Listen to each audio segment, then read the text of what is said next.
Alright, what's going on, everybody? Here we are with another episode of Dark Souls PvP. Uh, this is my second HD PVR video, which is sweet. Still enjoying that. I got it for Christmas, like I said earlier in the first video, and just not being able to use it as I upgraded my computer. But anyways, in this video I am experimenting with the katanas, mainly the washing pole. I was trying to see how effective they were. I've never been a good katana user. Probably because I've never put the time in to use them. They've never just really appealed to me. I like the way they look. So you probably see me die a few times using this katana. If you don't, if you want to use a new weapon and you're obviously not good at it, so you're gonna die in the process of learning, and that's how we all learn. We die and die and die and die and die. So with that out of the way, I'm going to talk a lot about adapting to the different fighting styles of different players in this video, and you'll see some examples I have with some PvP in this vid where there'll actually be live examples of what I'm talking about. Now, in my experiments with this washing pole and the katanas, I've come to find out that they're not really for me. The damage on them, the speed, and the range, they're just, the damage is not good enough for the short range of the, the Uchikatana and the Aido and, or however they're pronounced. It's just not significant enough when you're going up against, more powerful weapons that people use. You need a weapon that is consistent in the application of your style of play. And my style of play is really, if we're going to have a duel, the first 30 seconds is filling each other out. And my two weapons that I'm using at the moment are the Silver Knight Spear and the Gold Tracer. Now in the first few moments of filling each other out, actually this guy right here, I think. Is it this guy that backstabs me when I'm not looking? I don't know if I seen him when I was texting on my phone. I don't think I was paying attention. I think this guy kills me here. No, this ain't it. It's later on. But anyways, in the first 30 seconds, you're feeling each other. I like to jab with a spear, dance around. Let's get a feel of the player. Is he aggressive? Is he trying to take you out as fast as possible? Is he using very powerful resources to do so? Is he coming up to you and is he blind parrying? Is he backstab fishing? Is he a defensive player? Is he a magic user? So really the first 30 seconds is me, moving around trying to get the range and get my distance right, and actually getting the feel of the player. That way I know how he plays and how I'm going to play. For example, if he's overly aggressive and he's using dark magic and he's using dark moonblade and he's being so aggressive fishing for backs, that's why I have the Gold Tracer in my right hand. I'll give you a good example of a player. I won't say his name, but he invaded me not too long ago, and I like to a lot of times wait on the screen and see who's invaded me and look at their profile and see what they have to say about Dark Souls. And this guy had a bunch of stuff on his description about it said he was a player that if you are a strength build, if you use dark magic, and if you buff with crystal magic weapon, it will backstab you, be cheesy, pretty much is what he's saying. He'll be cheesy against you, take no mercy on you. So I was like, man, this guy's cocky.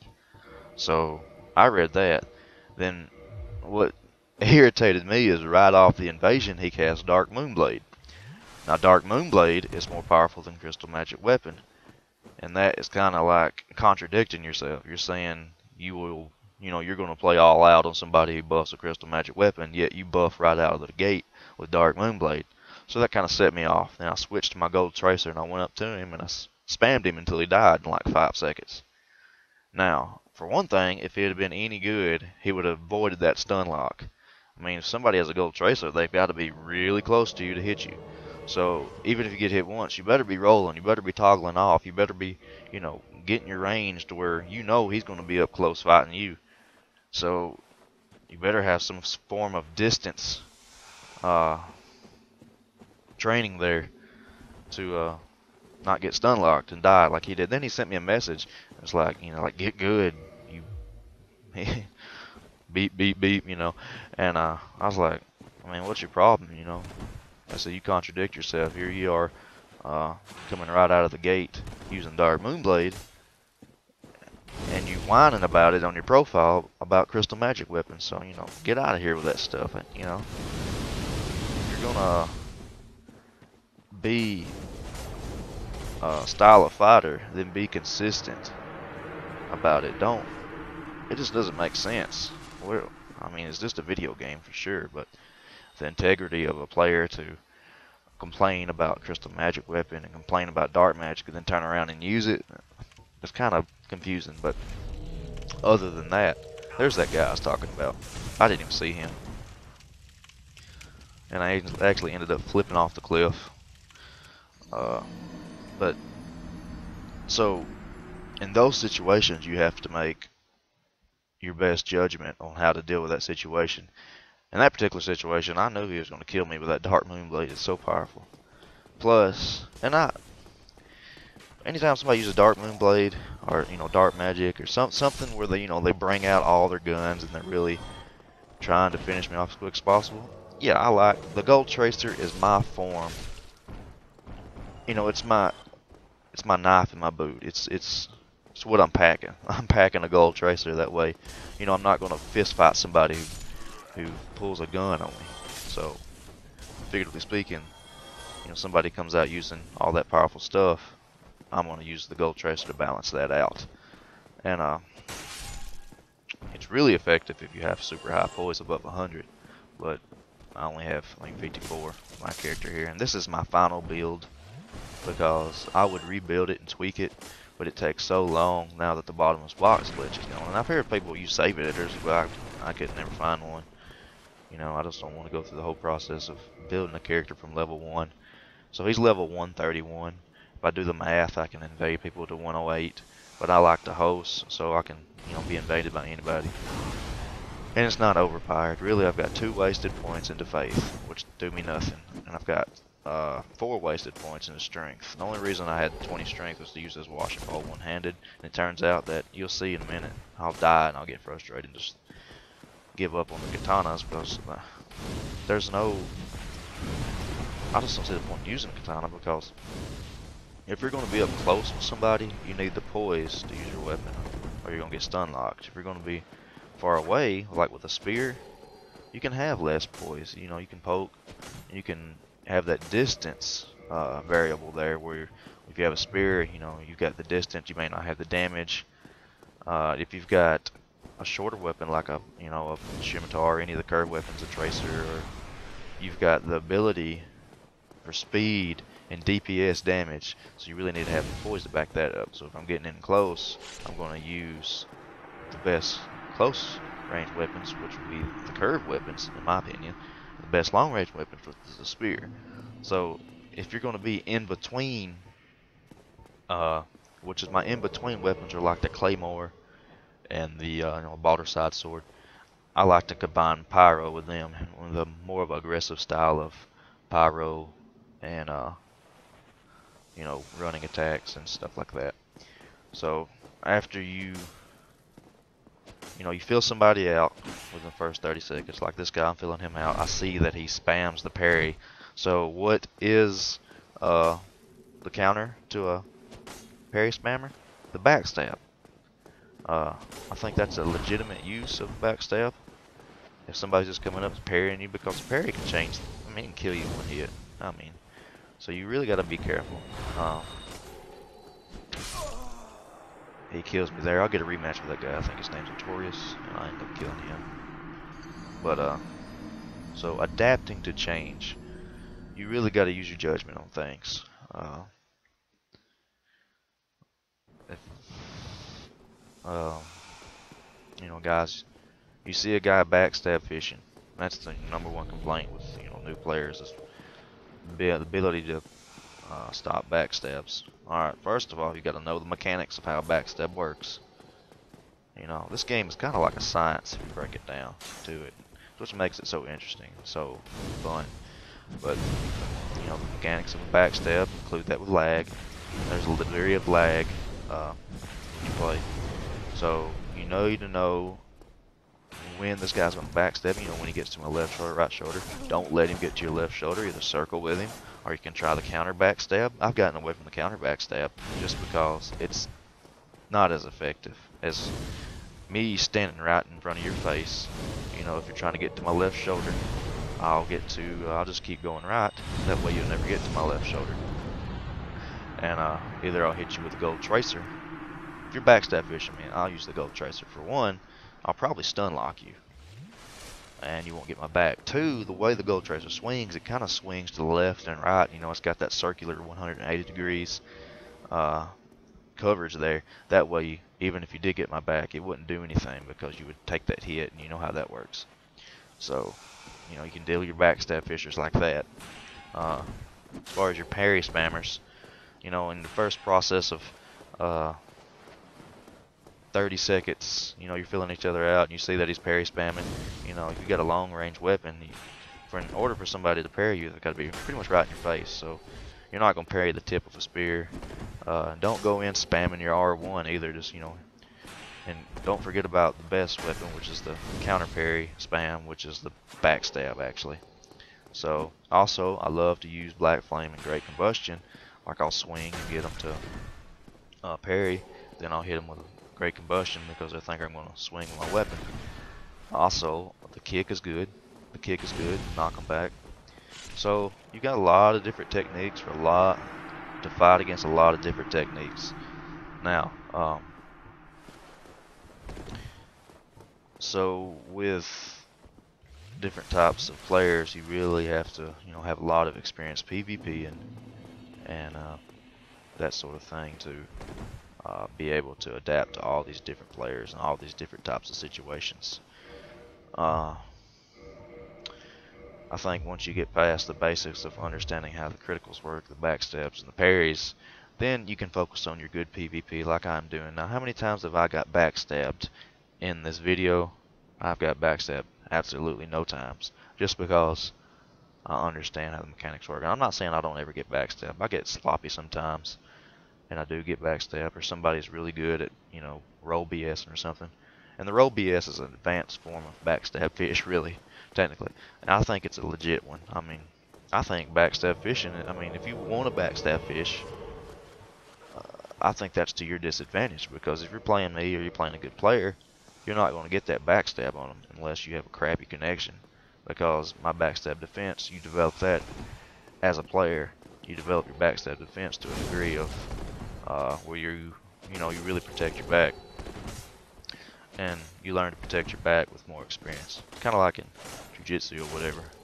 You learn to protect your back so you don't get choked. The more experience you have. Everybody wants to get to somebody's back. That's one of the best positions to be. And if you get somebody's back, you know, you should pay off with the reward of choking somebody in that case, or in this case, backstabbing somebody. So you see there, that guy switched to the red tearstone ring and finished me off. After that, I said, you know, forget it. Forget the katanas. I'm gonna put my spear back on with my gold tracer. That's because I'm comfortable with, and I don't like dying over and over and over. So now, other techniques. I had trouble with dark magic for a while, but now this guy was turtling with the shield there and the rapier, so I brought out my gold tracer. And you see what the gold tracer did to him. I mean, it'll go right through them shields. It'll make you bleed. It'll stun lock you. It'll drain your stamina. It's really a powerful weapon. Where in a case, if you have somebody playing like that, you have that, you know, like I said before, you know, you got your gun on your side, so and trust me, there's players out there that their intent is to kill you, so you have to be able to, you know, have a feeling of what you need to do in each situation. There's, back to talking about dark magic, the dark bead, actually, it is very easy to roll through, more so than I thought it was when I first started. You know, you can see it telegraphs when you roll. You can just roll BS them, or you know, just roll until they run out of castings. I'm not saying you won't die, but if you're going up to fight in the level 200 range, which I don't recommend, you're gonna have some very powerful dark beads that'll one-shot you. So take a look at the person's equipment. If it's a 10, or if it's that what's that 10 crystal, or that crystallization catalyst, whatever it's called. That one's very powerful. Let's see if they've got ears on the dust crown. See if they, you know, when you start stacking intelligence that high of a level, see if they got the maintenance catalyst on. You better be careful because you might get one shot. But if you play around level 100 to 130, that's the best levels to play. And you shouldn't have run into no super powerful dark beads. I'm not saying you can't, but if you do, I mean, usually the player himself is pretty weak with low vitality and no poise. So really it balances out. If you're going to be a glass cannon, then you're going to have to take the chance of, you know, you getting killed easily, because that's exactly what you are, a glass cannon. So the pursuer's spell, it's not that bad either. I've learned to roll through it back and forth, and also there's the silver pendant for negating it, which is handy because I cast a silver pendant. It'll, you know, blow off in the air up against a tree or blow up against the ground. And watch me come back from this fight. This guy jumped up on me. This guy's not a very good player, as you can tell, but he jumped up on me here. And that's the thing about those overcrit weapons, they're so powerful. Their stun locking abilities. And naturally, with the poise he has and the weapon that he has, I've got to stay on the outskirts. You know, that's Muhammad Ali versus George Frazier. I got to get up against the wall there and rope-a-dope. But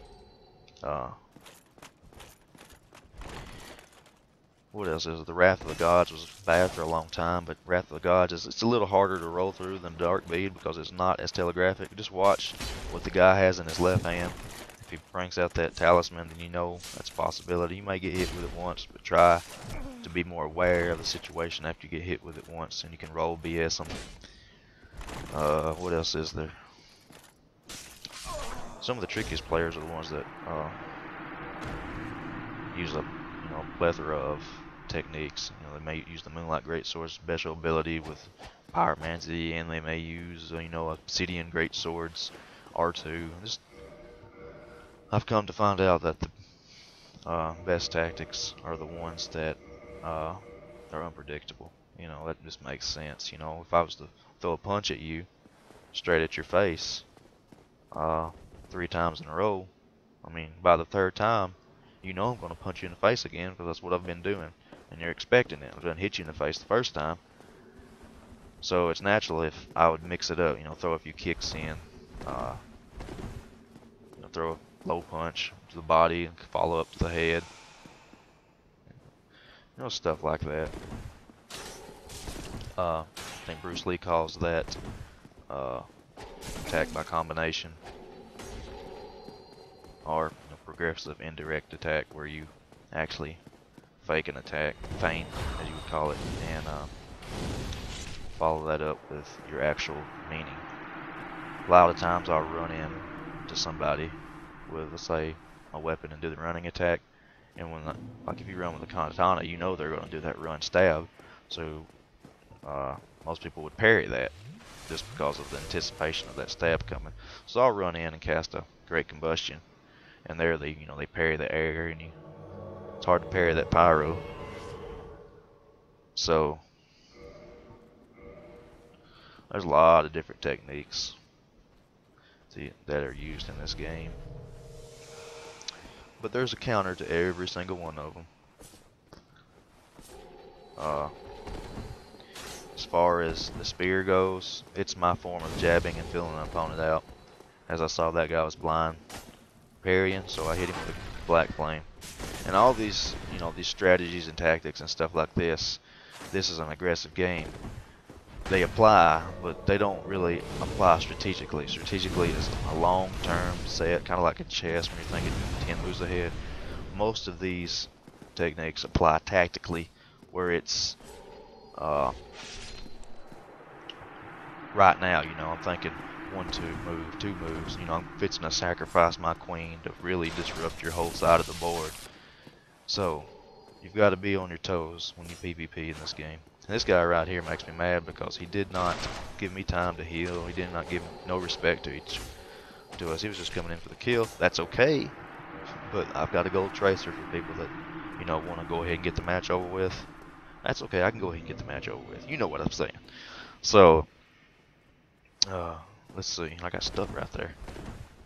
But yeah, there's, as far as back to the jabbing with a spear, a lot of people will do that. Not necessarily with a spear, but you see a lot of people use the bow. When people are using the bow, you know, you're feeling somebody out, seeing how they'll act, maybe getting in a few, you know, chip damage there, start off the match, you know, with a little bit of an advantageous mindset. You've hit them with a few arrows. You maybe have some people that come in, may throw a few fireballs, you know, feel the opponent out. I used to do that a lot. Maybe use the special attack of the Moonlight Greatsword, maybe shoot a Crystal Soul Spear. You know, just different stuff you can use, and really just your evolution of a player should face all kinds of obstacles and really evolve yourself to where you're a better player. And look at this guy blind parrying. So I know I'm not going to watch him. I'm trying to kick him there. I'm just taking it easy on this guy. Obviously, I could have great combusted him, you know, several times. And there I kind of taunt him. I'm like, why are you blind parrying? I think it looks so stupid to blind parry. I mean, the setup parry, I understand that. But if you notice, I don't even use a spear anymore. I think parries are useless. You know, if you're relying on parries, then you're relying on somebody else. This is that same guy a while ago, by the way. If you're relying on your effectiveness of parries, you're relying on somebody else to give you the win, because you're waiting on them to mess up and you're just timing their reactions to punish them. Which, that's okay if that's the kind of player you am, but I like to dictate the match a little more. You know, I like to feel the situation out. Then when I get a good feel of the player, I'll go ahead and make determine the reasoning of my style of play for that match. But anyways, I think that's all I have here. I hope y'all enjoyed it. I know I ran it a bunch. I just wanted to talk a little bit about the science of fighting and adapting to change. Science of PvP is what I think I'll call this. But yeah, we will see y'all next time. I hope to make more videos more often. Later.